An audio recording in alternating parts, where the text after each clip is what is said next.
drugari, ja sam Luka Rančić, učenik prvog razreda osnovne škole. Na tabli sam napisao nekoliko rečenica, pa hajde da pročitamo te rečenice.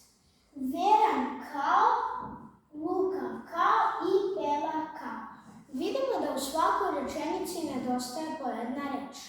Koje bismo reči mogli da napišemo i dopunimo ove rečenice? Prva rečenica. Veran kao. Tako, veran kao pas. Druga rečenica. Lukav kao. Tako, lukav kao lisica.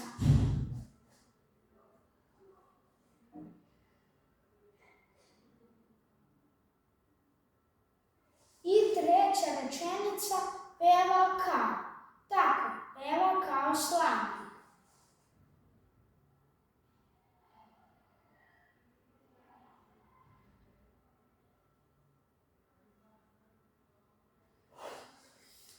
Obratite pažnju na drugu rečenicu, da se kaže da je lukav kao lisica. Zato što ćemo danas baš čitati basnu u kojoj se pominje lik lisice. Naziv basne koju ćemo danas čitati je Lisica i Gavran. Da, dobro ste čuli, basna. Danas govorimo o basni. Naziv basne koju ćemo danas čitati je Lisica i Gavran. Pa hajde da pročitamo ovu basnu. Lisica i Gavran. Gavran je našao poveći komad sira i stojeći na grani drveta držao je čvrsto sir u kljunu. Lisica to opazi i pošto se privukla drvetu, poče da hvali Gavran.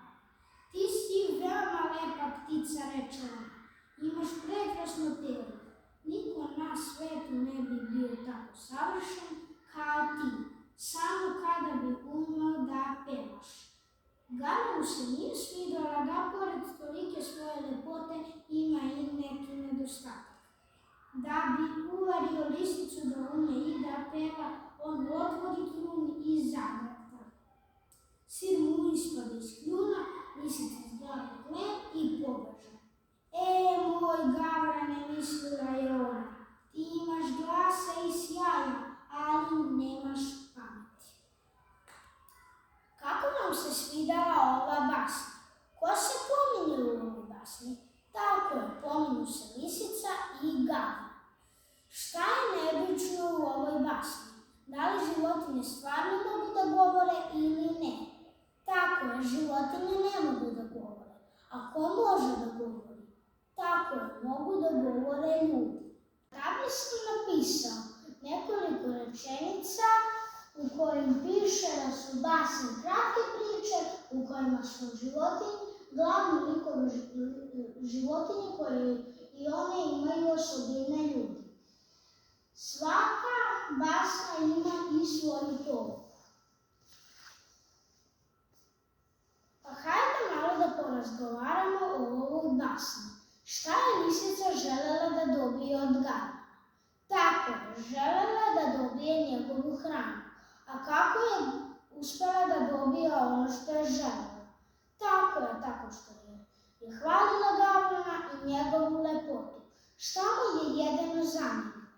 Da tako je, zamjerila mu je što ne zna da peva. A kako je on njoj dokazao da zna da peva?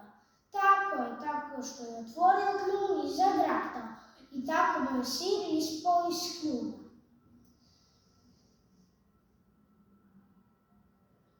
Na tabli sam napisao nekoliko osobina Lisice i Gavrana. Hajde da pročitamo ove osobine. Neiskren, lukav, naivan, mudar i nesiguran. Osobine Lisice podvući ćemo crvenom bojom, a osobine Gavrana plavom. Pa hajde da vidimo koje su ovde osobine Lisice. Tako je, osobine Lisice su neiskren,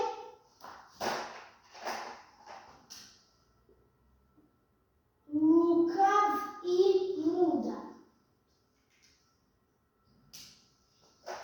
Koje su nam jedine osobine ostale?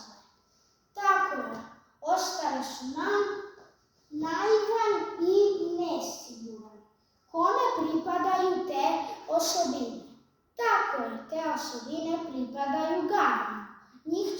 podvući plavom bojom.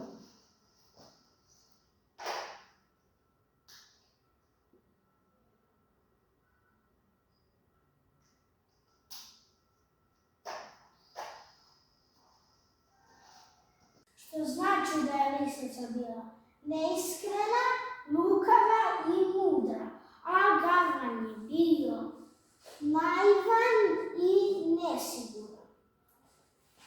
Svaka basna nas može naučiti nečemu mudrom i dati nam neku pouku. Hajde da vidimo kako nam je pouku to ova basna. Pouka ove basne je da treba biti oprezan ako vas neko puno hvali ili lepo govori o vama.